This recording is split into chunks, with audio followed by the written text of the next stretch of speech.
తెలంగాణ రక్షణ సేన అనేటటువంటి కొత్త పార్టీని ఏర్పాటు చేసుకొని మొత్తం తెలంగాణ వ్యాప్తంగా జెండా పండుగ కార్యక్రమాలు చేసుకుంటూ ఉన్నాం. ప్రతి నియోజకవర్గంలో, ప్రతి మండలంలో, ప్రతి గ్రామంలో జెండా పండుగ కార్యక్రమాన్ని ఏర్పాటు చేసుకుంటూ ఉన్నాం. మరి జెండా పండుగను సిరిసిల్లాలో ఇంత అద్భుతంగా నిర్వహించినటువంటి మొత్తం టీఆర్ఎస్ నాయకులందరినీ కూడా మనస్ఫూర్తిగా నేను అభినందనలు తెలియజేస్తా ఉన్నాను. జై తెలంగాణ, జై టీఆర్ఎస్. మరి మా అక్క చెల్లెలు అనుకోవచ్చు, రాష్ట్రంలో ఆల్రెడీ కాంగ్రెస్ ఉన్నది, బీజేపీ ఉన్నది, టీఆర్ఎస్ ఉన్నది, ఇంకొక పార్టీ కొత్త పార్టీ వచ్చింది. మరి కొత్త పార్టీ సంగతి ఏంది, ఎందుకోసం ఈ కొత్త పార్టీ పెట్టిందని మన వాళ్ళందరూ కూడా అక్క చెల్లెలు ఆలోచించుకుంటూ ఉంటారు. అక్క చెల్లెలందరినీ నేను మిమ్మల్ని కోరేది ఒకటే, అక్క తెలంగాణ కోసం కొట్లాడినాం, పిడికిలు బిగించినాం, పేగులు దగ్గరదాకా కొట్లాడినాం. 1200 మంది పోరాళ్ళు మన వాళ్ళు బలైపోతే తెలంగాణ వచ్చింది. ఒక్క మాట మా అక్క చెల్లెలు ఇక్కడ ఉన్న వాళ్ళు గుండెల మీద చేసుకొని చెప్పాలి, తెలంగాణ వచ్చింది కరెక్టే. ఇవాళ మన పిల్లగాళ్ళని చదివించుకోవాలనుకుంటే మీరు పేదవాళ్ళు, మధ్యతరగతి సంబంధించిన మనము ఏదైనా స్కూల్ పోయి ఫీజు కట్టే పరిస్థితి ఉన్నదా? మనకు ఎక్కడన్నా పోయి ప్రైవేట్ స్కూల్కి మా పిల్లల్ని చదివించుకుంటాని బాజాప్తా గల్లా ఎగరేసుకొని ఫీజు కట్టే పరిస్థితి ఉన్నదా? ఇబ్బంది పరిస్థితి ఉన్నది. అదేవిధంగా కొన్ని ప్రైవేట్కు మాకు దిక్కులేదు, పోలేదు. మరి గవర్నమెంట్కి పోదామంటే గవర్నమెంట్ స్కూల్ ఎట్లుంది? స్కూల్ ఉంటే పంతులు ఉండడు, పంతులు ఉంటే రూమ్ సర్వ్ చేసే వాళ్ళు ఉండరు. అట్లాంటి పరిస్థితుల్లో మన పిల్లల్ని పంపాలంటే మనకే భయమై అప్పో సొప్పో చేసి ప్రైవేట్ స్కూళ్ళకు పంపుతున్నటువంటి పరిస్థితి. మరి ఆ తర్వాత మీ అందరికీ తెలుసు, ఇవాళ మన ఆరోగ్యం పాడైపోతే హాస్పిటల్కి పోతే ఎంత ఖర్చు అవుతుందో మీరే చూస్తున్నారు. గవర్నమెంట్ దవాఖాన గోదామంటే భయంకరమైన దోపిడీ, విపరీతంగా డబ్బు ఖర్చు అవుతుంది. ఎందుకోసం తెచ్చుకున్నాం తెలంగాణ? ఇండ్లు ఉన్నాయా ఎవరికన్నా ఇలా పేదోళ్ళకు? గదే వచ్చిన వాళ్ళకే ఇండ్లు వచ్చినాయి, ఉన్నోళ్ళకే ఇండ్లు వచ్చినాయి తప్పితే కొత్తగా రాలే. అది బీఆర్ఎస్ కట్టినప్పుడు అట్లే అయింది. ఇప్పుడు కాంగ్రెస్ ఇందిరమ్మ ఇండ్లు అంటే కూడా వాళ్ళ ఎంత తినేటోళ్ళకే ఇండ్లు ఇచ్చారు తప్పితే నిజంగా పేదోళ్లకు ఊర్లో వెతికి ఎక్కడన్నా ఇండ్లు ఇచ్చిందో ఒకసారి ఆలోచించాలి. ఎందుకు ఈ మాట చెప్తా ఉన్నా అంటే, ఉట్టిగేదో ఓటేసుడు, ఎట్టికి ఓటేసుడు, వాళ్ళని సీఎం చేసుడు, వీళ్ళని అధికారంలోకి తెచ్చుడు కాదు కదా. ఎవరన్నా అధికారంలోకి వస్తే మన బతుకు మారాలి, దానికో బతుకు అనే విషయం ఆలోచన చేసుకోవాలి. నేను మహిళగా, ఒక ఆడబిడ్డగా మా ఆడవాళ్ళ కష్టం ఏందో తెలుసు నాకు. నేను వస్తుంటే తోగంట మా సిరిసిల్ల ఆడబిడ్డలు చెప్తున్నారు నాకు, అక్క వేరే మొగాళ్ళు వస్తే మేము మాట్లాడడం, కానీ నువ్వు వచ్చినావు మిమ్మల్ని అడుగుతున్నాం, సతతని అడుగుతున్నాం, అక్క మాకు ఇల్లు లేదు, పేద పరిస్థితి ఉన్నది, ఏం చేస్తావు చెప్పు మాకు అని తోగంట వస్తుంటల్లా ఆడపిల్లలు వచ్చి అడుగుతా ఉన్నారు. సంతోషం అనిపించింది నాకు. ఎందుకంటే మా ఆడవాళ్ళకి ఇన్ని రోజులకి మాకు ఒక హక్కు ఉన్నది, అడగొచ్చు, మాకు ఒక పార్టీ ఉన్నది, మా పార్టీ, మా ఆడబిడ్డ పార్టీ అని మీరు సత్తా వచ్చి నన్ను అడుగుతా ఉన్నారు. అదే వేరే వాళ్ళు వస్తే, మగవాళ్ళు వస్తే, ఎమ్మెల్యేలు వచ్చినా, ఎంపీలు వచ్చినా పోలేస్తారా? మీరు పోయి మాట్లాడగలుగుతారా? అడిగే పరిస్థితి ఉంటుందా? నూకుతే ఎక్కడ పోయి పడతారు ఆడవాళ్ళు. నేనేమో ఆడవాళ్ళు ఎక్కడున్నా దగ్గర తీసుకొని మాట్లాడుతూ ఉంటా, ఎందుకంటే నిజమైన కష్టం నాకు తెలుసు. ఇవాళ సంపాదించినా సంపాదించకపోయినా ఇంట్లో ఉండి కష్టపడేది, ఇంట్లో ఉండి ఇబ్బంది పడేది ఆడవాళ్ళు. మగవాళ్ళు తాగిపోయినా కూడా పిల్లల్ని స్కూల్కి పంపించేది మనం. మరి అటువంటి సందర్భంలో ఇవాళ మనకు ఒక పార్టీ ఉండాల్సిందే, మన గురించి ఆలోచించే పార్టీ ఉండాలి. అందుకే ఈ పార్టీ పెట్టినామక్క, తెలంగాణ రక్షణ సేన. ఈ పార్టీ పేరు తెలంగాణ రక్షణ సేన. ఈ పార్టీ జెండా, ఈ పసుపు జెండా మన ఆడవాళ్లకు అతి పవిత్రమైనటువంటి జెండా, అతి పవిత్రమైన రంగు ఈ పసుపు రంగు. అందుకోసమనే పసుపు రంగు జెండా పెట్టుకున్నాం. మరి పసుపు రంగులో ఇగో తెలంగాణ అంతా కూడా నీలం రంగులో ఉంటుంది. నీలం రంగు అంటే ఏంటంటే కష్టపడేటోళ్ళది, పేద సాధలది, మధ్యతరగతి వాళ్ళది, పేదవాళ్ళది, శ్రామికులది, బీడీ కార్మికులది. ఈ రంగు బ్లూ కలర్ అంటే ఎస్సీ ఎస్టీలది, ముస్లింస్, బీసీలది. మా రైతుల రంగు, మా పర్యావరణం రంగు, మన అడవుల రంగు. అందుకోసం మనం ఈ జెండా ఇట్లా పెట్టుకున్నాం.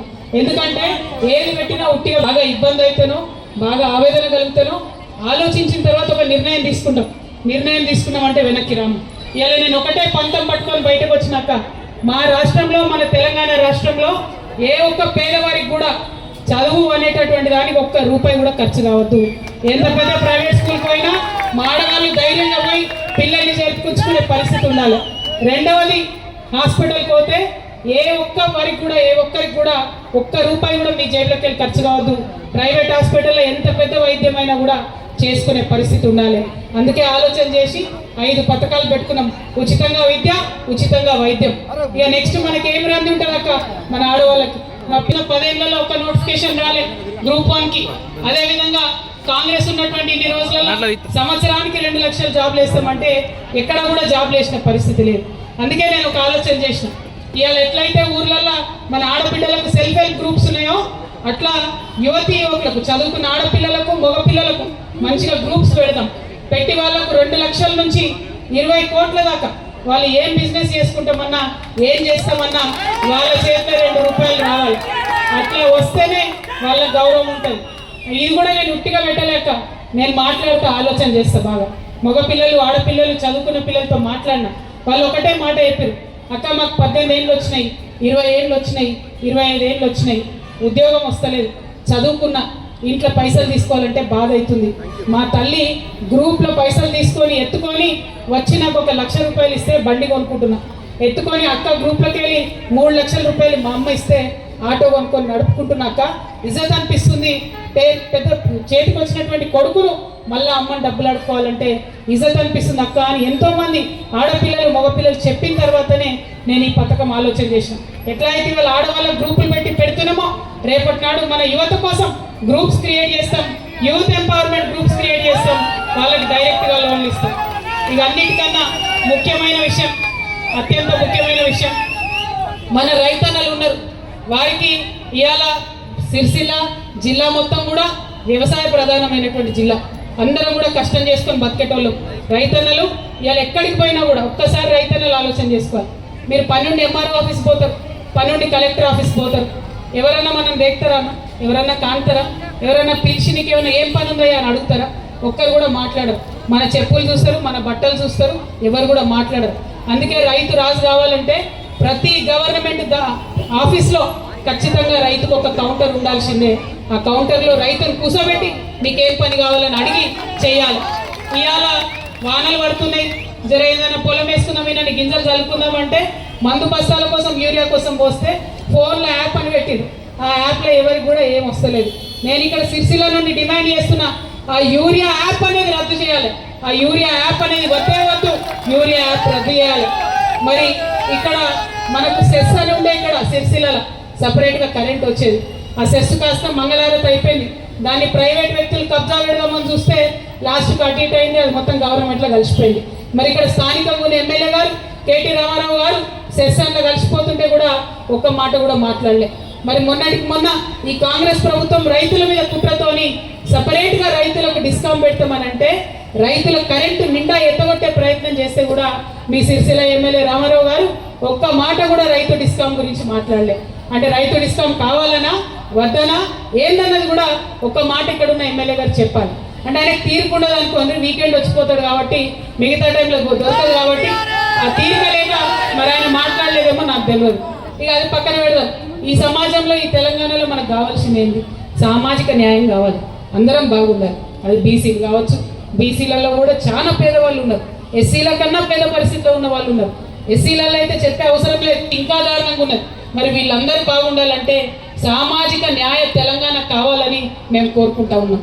కానీ ఇదే సిరిసిల్లాలో మన తెలంగాణ రాష్ట్రం వచ్చిన తర్వాత సామాజిక న్యాయ తెలంగాణకు తూట్లు పొడుస్తూ నేరెళ్లలో ఇసుక అక్రమ రవాణా చేస్తూ అక్రమ సంపాదన కోసం దళితులను బీసీలను 8 మందిని మామూలుగా కొట్టలేదు, మామూలుగా భయం చిత్రహింసలు పెట్టలేదు. నిన్న మొన్న వచ్చి కలిసిపోయాను మా దగ్గరికి పెంట బానయ్య గారు, హరీష్ గారు, ఇంకా చాలామంది వచ్చి కలిసిపోయారు. వాళ్ళ కనీసం ఇప్పుడు నడవరానటువంటి పరిస్థితి ఉంది. ఎందుకోసం చేసినంత దాష్టికం? అధికారం ఉంది అని అంటే ఆ అధికారం ఉంది కాబట్టి పేద సాధువుల మీద నువ్వు ఆ కోపం తీస్తావా? నీ ఇసుక బండి కట్టుబడ్డానికి తీస్తావా? నీ అక్రమ సంపాదన కట్టుబడ్డానికి తీస్తావా? నీ ఎన్నుకున్న మనుషుల్ని కాపాడుకోవడానికి దళితులను బీసీలను పట్టుకొని కొడతావా? ఈ ఏడాదికి కరెక్ట్గా జూలై 2వ తారీఖు వస్తే 9 ఏళ్ళు నిండుతుంది. వాళ్ళకి ఎట్టి న్యాయం కూడా జరగలేదు. మరి పరామర్శించిపోయారు, కేటీఆర్ గారు కూడా వచ్చి పరామర్శించిపోయారు. అయ్యో పోలీసులు కొట్టిరా నాకు తెలియదు అన్నాడు, కానీ ఇంతవరకు న్యాయం జరగలేదు. ఆ తర్వాత రేవంత్ రెడ్డి వచ్చిపోయాడు, కేటీఆర్ మీకు న్యాయం చేస్తలేడు నేను చేస్తా అన్నాడు, ఆయన కూడా అట్టే పోయాడు. మధ్యలో బండి సంజయ్ వచ్చిపోయాడు, ఎవరు న్యాయం చేస్తలేరు నేను చేస్తాను. ఇవాళ బండి సంజయ్ గారు నేను డిమాండ్ చేస్తా ఉన్నా, కేంద్ర ఎస్సీ ఎస్టీ కమిషన్ దగ్గర నేరెళ్ళ ఇసుక బాధితుల కేసు పెండింగ్ ఉంది. దాని సంగతి ఏమైందో బండి సంజయ్ గారు చెప్పాలి. మీరు ఈ ప్రాంత ప్రజల ఓట్లేసుకొని ఎంపీగా గెలిచిండ్రు, ఇవాళ మంత్రి అయినరు. మంత్రి కాకముందు మామూలు కార్పొరేటర్ ఉన్నప్పుడు వచ్చి దళితుల దగ్గర వాళ్ళ కాళ్ళు పట్టుకొని చేతులు పట్టుకొని, బీసీల దగ్గర కాళ్ళు పట్టుకొని చేతులు పట్టుకొని నాతో కేసు అయింది అని చెప్పి కేసు వేయించి, వాళ్ళేమో కేసు చుట్టూ తిరుగుతురు ఖర్చు పెట్టుకుంటా, మీరేమో రయ్య బుగ్గకారులు తిరుగుతురు. బండి సంజయ్ గారు తక్షణమే మీరు రావాలి. ఎస్సీ ఎస్టీ కేసు ఏదైతే కేంద్రంలో ఉందో దాన్ని వెంటనే పరిష్కరించాలి. ఇక రేవంత్ రెడ్డి గారు వచ్చిపోయింది. ఆయన ఏం చెప్పిండు, ప్రతి కుటుంబాన్ని ఆదుకుంటా నేను దళితుల్ని నేరేళ్ల బాధితుల్ని అన్నాడు. ఆయన కూడా ఇంతవరకు మాట్లాడలే. రేవంత్ రెడ్డి గారిని డిమాండ్ చేస్తా ఉన్నా, మీకు ఏమాత్రం బాధ్యత ఉన్నా, మీకు ఏమాత్రం ఇక్కడ ఉండేటటువంటి దళిత బిడ్డల మీద బీసీ బిడ్డల మీద గౌరవం ఉన్నా, ఇక్కడ స్టేట్ ఎస్సీ ఎస్టీ కమిషన్లో కూడా కేసు పెండింగ్ ఉంది.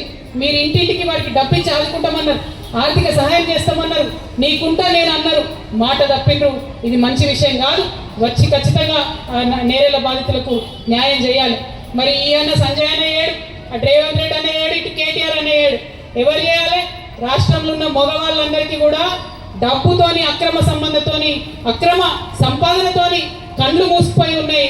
మీ ఆడబిడ్డగా నేను వచ్చిన నేరెళ్ళ అన్నదమ్ములకు నేరెళ్లలో బాధపడి పోలీస్ స్టేషన్లో ఇబ్బంది పడి ఇవాళ నడవలేనటువంటి పరిస్థితిలో ఉన్న నా నేరెళ్ళ అన్నదమ్ములకు నేను అండగా ఉంటా. ఎట్లా ఉంటానో మీకు నేను నిరూపించి చూపిస్తా. ఒక వారం 10 రోజులలో నేరేళ్ల బాధితుల వాళ్ళ ఇంటికి పోతా, నేను నిరూపించి చూపిస్తా. న్యాయం చేయాలనుకుంటే, గుండెలో నీతి ఉంటే ఎట్లా చేయగలుగుతాం అన్నది నేను చేసి చూపిస్తా. నేరేళ్ల బాధితులకు టీఆర్ఎస్ పార్టీ అండగా ఉంటుందని ఈ సందర్భంగా నేను తెలియజేస్తా ఉన్నా. మరి ఇట్లా టీఆర్ఎస్ పార్టీ పెట్టిందే ఈ 5 ముఖ్యమైన అంశాలకు. అక్కడ ఈ 5 అంశాలకు కలిపి నేను పాంచజన్యం అని పేరు పెట్టిన. పాంచజన్యం అంటే ఏంటంటే భగవంతుడు శ్రీకృష్ణుడు వేటటువంటి శంఖం. బాధితుల పక్షాన ఇప్పటికీ కూడా నీళ్లు రాని సిరిసిల్ల రైతన్నల పక్షాన ఉండాలనుకొని ఇక్కడికి వచ్చినా ఖచ్చితంగా ఉంటా కూడా.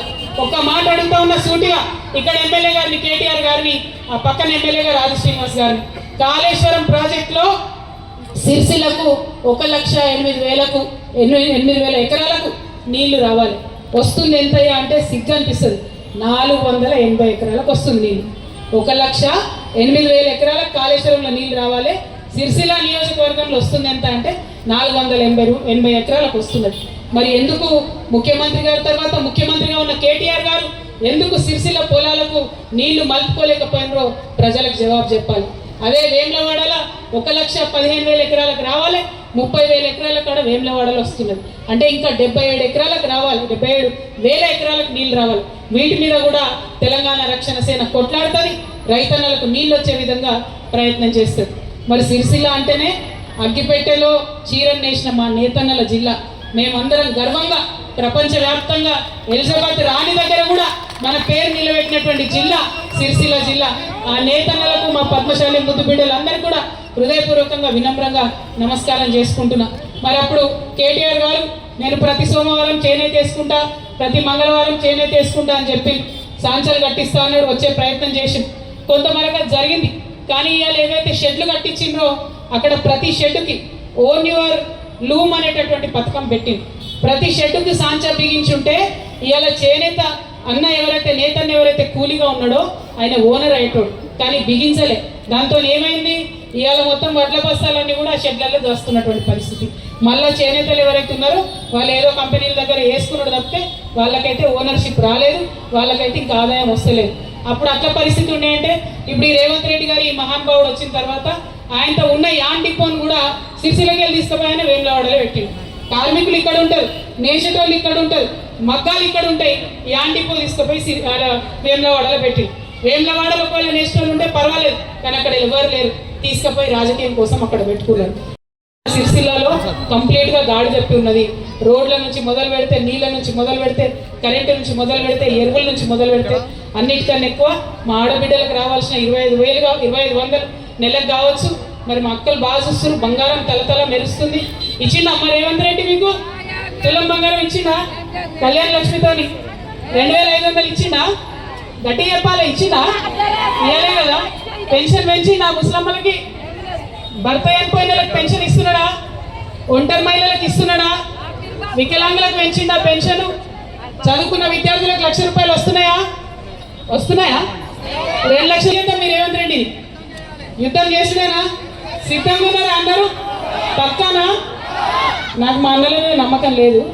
మా ఆడవాళ్ళు చెప్పాలి 2500 నెలకి ఇవ్వాలి అని అంటే మనం తయారున్నారా? సిరిసిల్ల వాళ్ళు ఇక్కడ మీటింగ్ పెడదాం, ఓన్లీ లేడీస్ 2500 మాకు ఇవ్వాలని, ఆడపిల్లలు స్టూడెంట్స్ మా స్కూటీలు మాకు కావాలని మీటింగ్ పెడదామా? పక్కా ముచ్చట్నా? నెక్స్ట్ టైం ఓకేనా? Thank you. జై తెలంగాణ. ఒక పక్క రేవంత్ రెడ్డి మీద యుద్ధం చేయాలి, ఇంకో పక్క మీ ఎమ్మెల్యే గారు ఉన్నారు, వీకెండ్ ఎమ్మెల్యే గారు, ఆయన రేవంత్ రెడ్డి మీద యుద్ధం చేయడానికి కూడా మీరే సిద్ధం చేయాలి. ఎందుకంటే ఆయన బంద్ పెట్టిండు యుద్ధం చేసుడు. పవన్ కళ్యాణ్ అనేట ఆయన వచ్చి మాట్లాడితే కూడా ఇవాళ బీఆర్ఎస్ పార్టీ వాళ్ళు కనీసం ఎదురు తిరిగి మాట్లాడే పరిస్థితి లేదు. తెలంగాణ తల్లి బొమ్మ మారిస్తే కూడా ఎదురు తిరిగి మాట్లాడే పరిస్థితి లేదు. తెలంగాణ ప్రజలతోని పేగుబంధం తెప్పుకున్నారు బీఆర్ఎస్ నాయకులు. అందుకే టీఆర్ఎస్ వచ్చింది, తెలంగాణ ఇంటి పార్టీ వచ్చింది, మీ ఆడబిడ్డ పార్టీ వచ్చింది. ఆశీర్వదించి మమ్మల్ని దీవించమని మిమ్మల్ని అందరినీ కోరడానికి నేను సిరిసిల్ల దాకా వచ్చిన. ఇది మొదటి జెండా, మొదటి అడుగు. కానీ మళ్ళీ వస్తా, మళ్ళీ వస్తా. ఎప్పటిదాకా వస్తా? ఈ సిరిసిల్లలో మన టీఆర్ఎస్ జెండా ఎగిరే వరకు వస్తాం. ఖచ్చితంగా సిరిసిల్లలో టీఆర్ఎస్ జెండా ఎగిరేసి తీరుతామని చెప్పి మీ అందరికీ తెలియజేస్తూ మరి ఇక్కడికి వచ్చి సాయంత్రం 4 గంటల నుంచి వేచి ఉన్నటువంటి